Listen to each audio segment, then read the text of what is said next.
You're not just a player in life's game. You are the game. And the most dangerous part, you're on the board. Pieces are moving around you. The clock is ticking, but you haven't even realized you're in play. You're busy, you're moving, you're checking boxes, chasing wins, dodging losses. But ask yourself this: what am I actually playing for? Because most people are so focused on playing well that they've forgotten to ask why they're playing at all. We're taught to climb, hustle, grind. We call it ambition. But often, it's just fear dressed in productivity. A fear of standing still. A fear of being left behind. A fear of being seen as less. But here's the truth. If you don't know the purpose of the game, every move you make becomes noise. Every victory feels hollow. And every setback feels fatal. What if I told you that you're not here to win in the way they told you? That the real game isn't about outperforming others. It's about not betraying yourself.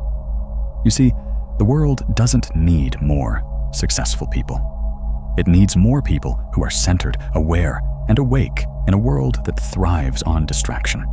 Because if you don't stop and look inward, life will make your choices for you. And that's the most silent kind of defeat. The one that looks like winning, but feels like loss. The most deceptive thing about this game is that you can't see the board. There are no flashing lights, no countdown timers, no referees to blow a whistle when you're making a mistake. Just you. And the constant hum of motion. You wake up, you move, you check your phone, you react. Emails, meetings, tasks. You call it a productive day. But have you ever stopped and asked, who set this game up? Because here's the uncomfortable truth. Most people are not playing a game they designed. They're trapped in one they inherited. Rules made by parents, by society, by Instagram algorithms. And worse, they follow them blindly. Everyone wants to move. Nobody asks why. We chase promotions, likes, connections, followers. But for what? Direction has been traded for momentum. We confuse movement with meaning. And that's how you end up running fast, straight into emptiness. The invisible board isn't made of squares and coordinates. It's made of unspoken expectations. It's built from childhood wounds, societal pressures, silent comparisons. And if you don't pause to see it, you'll spend your whole life trying to win a game you never actually agreed to play. The board is psychological. It's emotional. It's internal. It doesn't shout. It whispers. And the real checkmate, it doesn't come when you fall. It comes when you don't even realize you've been moving without purpose. But if you're listening right now, really listening, then maybe, just maybe, you're starting to see the edges of the board. Now that you know there's a board, let me ask you something real. What piece have you been playing as? Most people don't ask that. They just move. But not every piece moves the same. And not every role was meant for you. Are you the pawn? Always moving forward, always sacrificing, hoping that one day, maybe, you'll reach the end and finally become something more. Are you the knight, making clever little turns, always unpredictable, but never quite direct?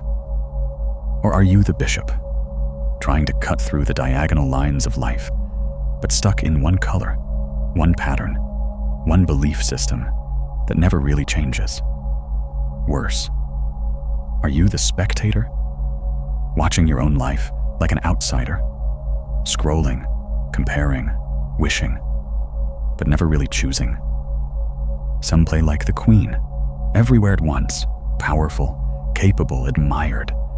But underneath the hustle and glory, they're exhausted, scattered, burning out, trying to be everything for everyone.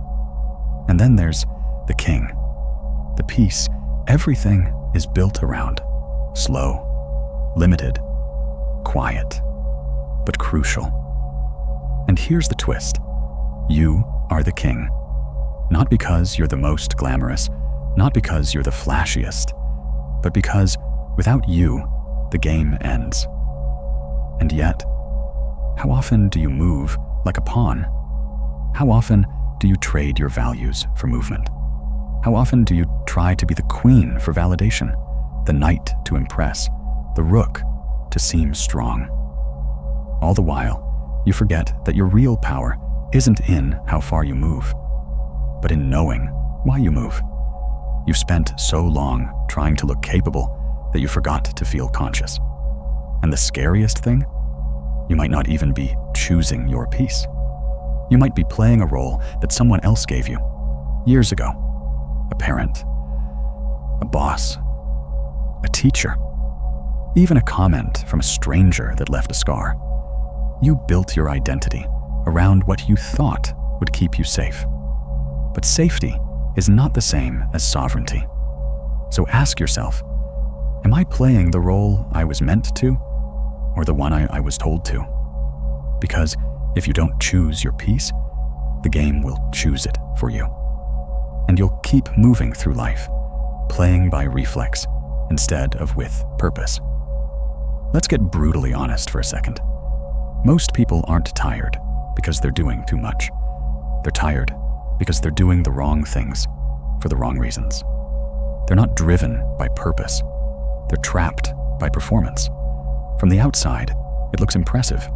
Always busy, always grinding, always achieving.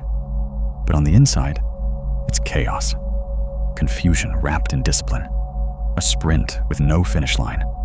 Here's the difference. Performance is reactive. Purpose is rooted.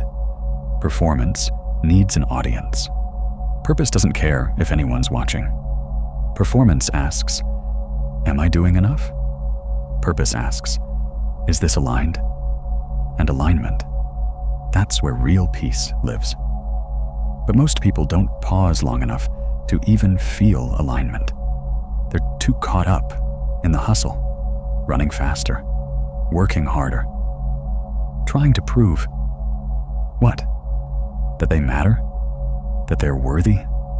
That they belong? You see, performance is a mask. It looks like confidence, but it's stitched together with insecurity.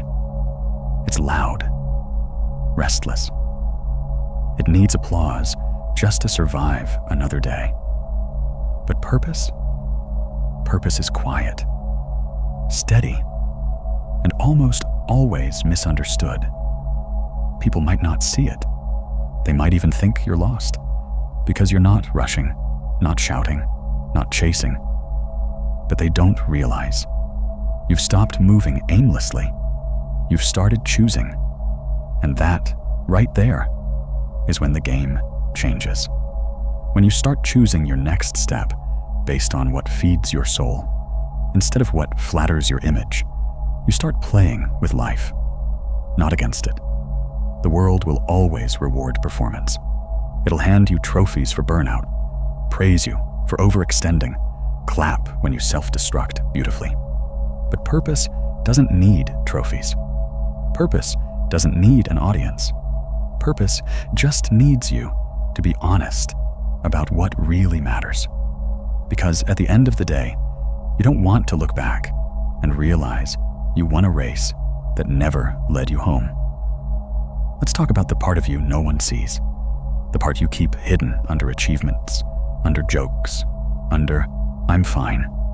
That's the king within you. Not the loud, conquering kind. Not the one wearing gold and demanding loyalty. The real king. The center. The stillness behind the storm. And I need you to understand something. If that part of you falls, everything else crumbles.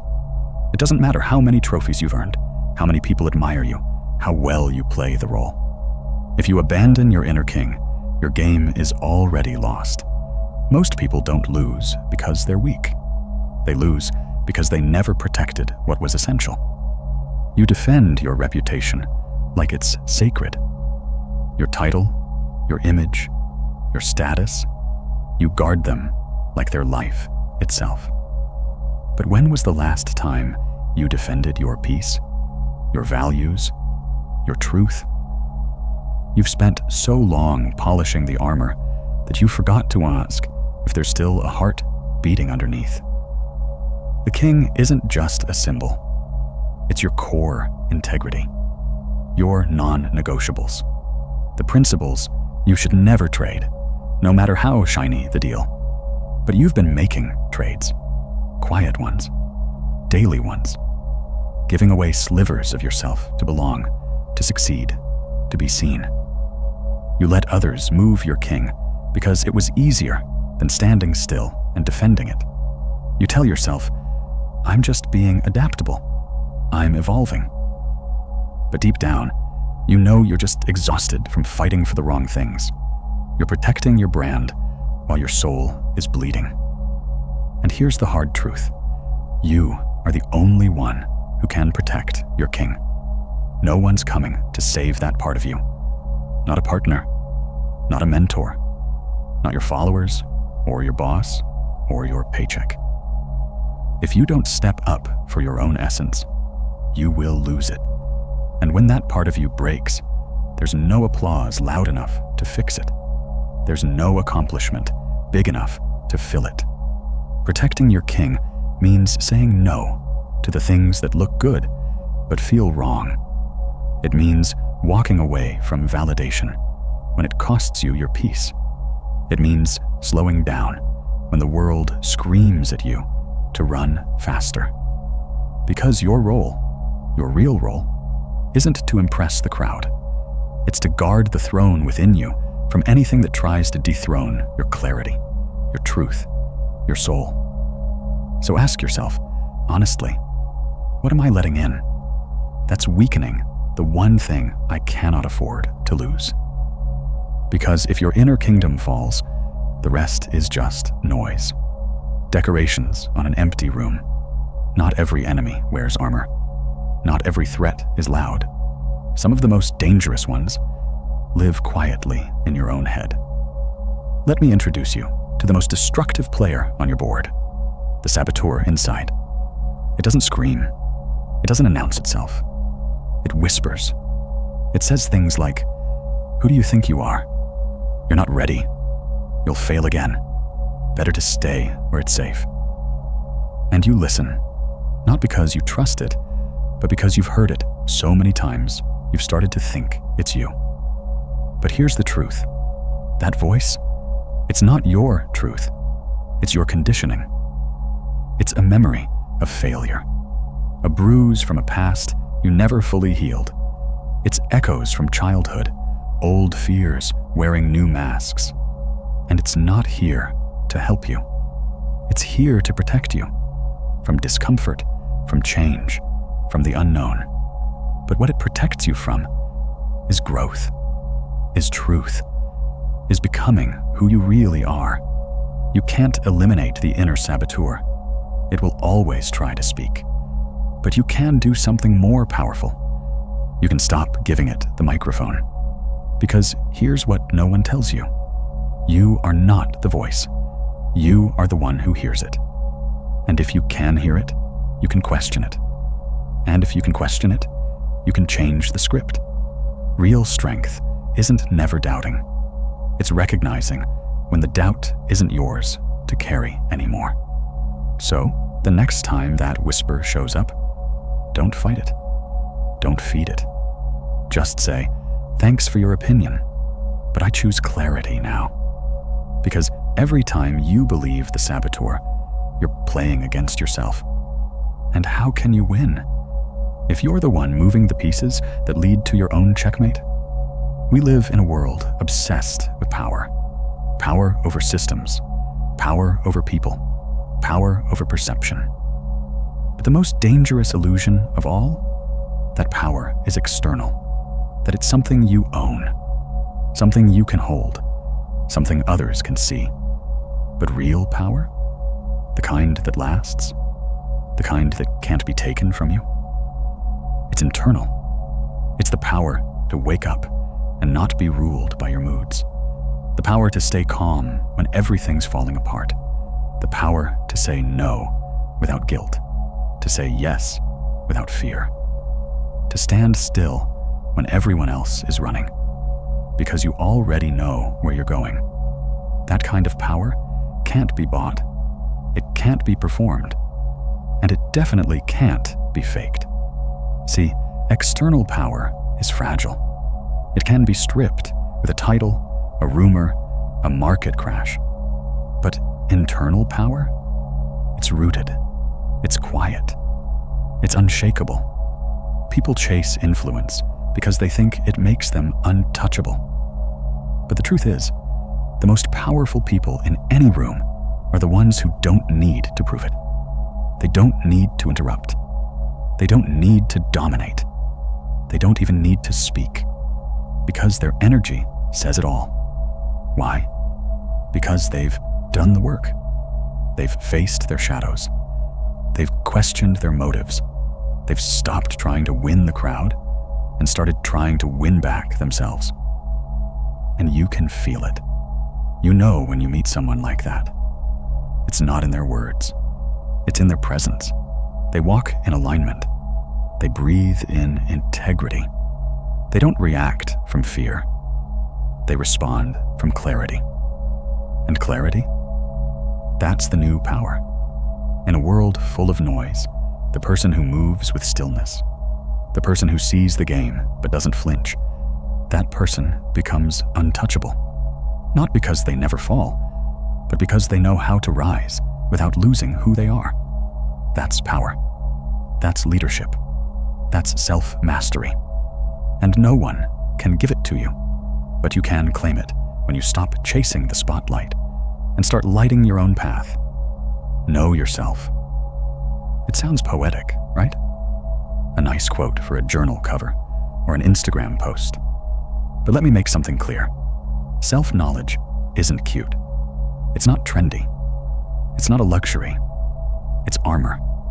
Because the less you know yourself, the easier you are to manipulate. The world knows this. That's why it keeps you distracted, scrolling, consuming, comparing, confused. Because a person who doesn't know what they stand for will fall for anything that promises comfort, success, or belonging. If someone touches your ego, you'll follow. If someone withholds approval, you'll bend. If someone dangles validation in front of you, you'll sacrifice your center just to feel seen. But what happens when you know yourself? What happens when you've spent time in the silence, faced your insecurities, met your inner critic eye to eye and said, "I see you, but I'm not owned by you"? That's when things shift. Suddenly, people can't buy your loyalty with compliments. They can't threaten your peace with rejection. They can't reroute your purpose with fear. Because you're not moving from lack anymore. You're moving from clarity. And clarity is terrifying to those who thrive on control. You become a wild card, unpredictable, not because you're reckless, but because you no longer follow the script. You don't need permission to be who you are. You don't need a green light from anyone else's opinion. You belong to yourself. And that is dangerous, not to you, but to the systems that benefit from your confusion. So the next time someone says, "Get to know yourself," don't roll your eyes. Understand, they're not handing you a self-help slogan. They're handing you a sword. They're handing you a shield. Because the day you truly know yourself is the day this world stops being able to control you. Let's get clear on something. There are only two kinds of people in this world: those who react and those who respond. The reactors, they live on edge. Every comment is a trigger. Every setback is a crisis. Every decision is emotional, impulsive, immediate. They mistake urgency for importance.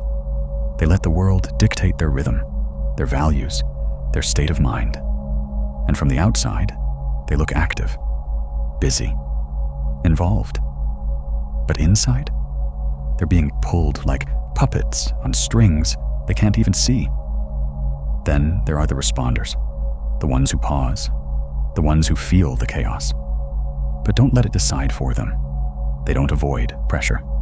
They don't pretend everything's fine, but they choose how to move, when to speak, what to fight for, and, maybe most importantly, what to let go.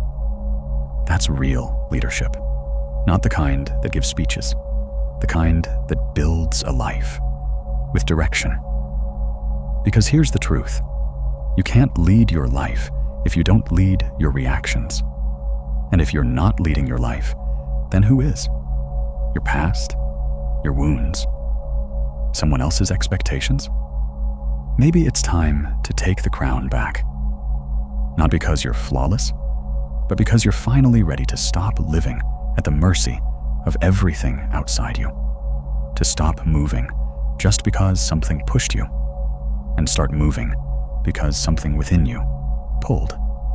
What if I told you that success can be a trap? Not the failure to succeed, but the success that makes you lose yourself. Because here's the secret no one talks about. You can win in life and still feel completely hollow. You can hit every goal, cross off every milestone, stack every dollar, and still stare at your reflection and think, why do I feel nothing? It's because most people are chasing a version of success that was never theirs to begin with.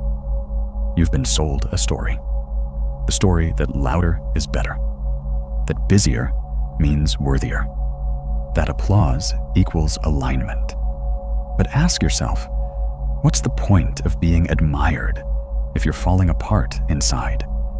What's the point of climbing the ladder if it's leaning against the wrong wall? The problem isn't ambition, it's direction. Because when you don't define what success means to you, you'll keep chasing someone else's dream until it becomes your nightmare. You'll wake up one day surrounded by everything you thought you wanted and feel nothing. That's not success. That's silent surrender, decorated with trophies. So redefine it, not based on what looks good in a bio, but based on what brings you peace, clarity, and truth. Because if your version of success costs you your soul, it's not success, it's sacrifice. Your mind isn't just a tool, it's a battlefield, it's a canvas, it's a garden. And the most important question you can ask yourself is, what are you planting there?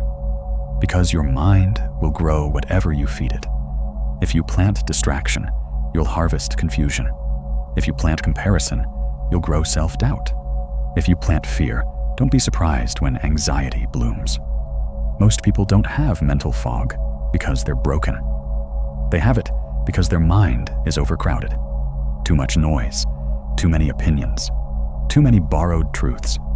Clarity isn't something that just happens. It's cultivated.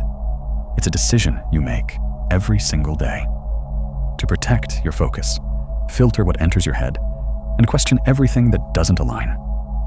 If you scroll through chaos, consume conflict, and surround yourself with distraction, you're not informed. You're being programmed. So choose your inputs like your life depends on it. Because it does. You want peace? Then stop feeding your mind what disturbs it. You want clarity? Then treat your attention like a sacred currency. Because in a world that profits off your confusion, clarity is rebellion.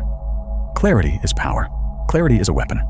And the most dangerous person in any room is the one who sees clearly and chooses their next move, not out of fear, but from a place of deep, unshakable knowing. Everyone talks about freedom, but very few actually live it. Because freedom isn't about escaping rules. It's not about quitting your job, moving to a cabin, or doing whatever you want. Real freedom is the ability to choose consciously, to wake up and decide your direction instead of defaulting to old patterns, to act with intention, not just reaction, to live a life that feels chosen, not one that happened by accident. Here's the truth. Most people aren't trapped by chains. They're trapped by inertia. They're not being forced to live a certain way. They just never stopped to ask themselves, is this even my path? So their life fills with noise, filled by algorithms, by culture, by survival mode. And little by little, they become strangers in their own story. But when you stop and choose, really choose, you shift everything.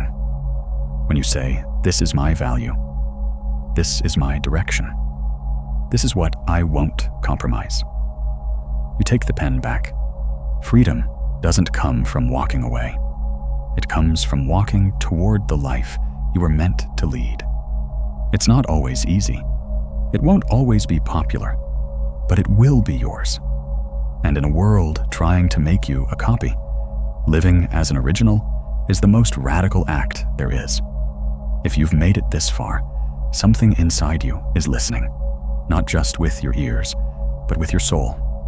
And now it's time to ask the question most people spend their whole life avoiding. What am I really defending? Not the mask, not the job title, not the followers, or the lifestyle, or the image. Underneath all of it, what am I protecting? Because here's the truth. If you don't know what's sacred to you, everything will feel like a threat, and everything will seem worth chasing. But when you get clear, when you know what part of you can't be negotiated, sold, or sacrificed, that's when you start playing the real game. A game not about appearance, but about alignment. Not about momentum, but meaning. Ask yourself with full honesty, what am I neglecting that I should be protecting with everything I have? Is it your peace, your creativity, your truth, your sense of self? Because if you don't defend it, you'll lose it. Not all at once, but quietly, day by day, until one morning you wake up and don't recognize the life you've built around a version of yourself that was never real. The final question isn't about success. It's about sovereignty. Whose life are you living? And who are you living it for? Until you answer that, you're not really moving forward. You're just drifting in a game you never chose to play. You've heard the words. You've felt the weight.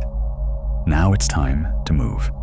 Not out of pressure, not to impress anyone, but because something in you is awake now. And once you wake up, you can't go back to sleep. You don't need a 10-step plan. You don't need the perfect morning routine. You don't need more books, more quotes, more noise. You need one thing, a decision.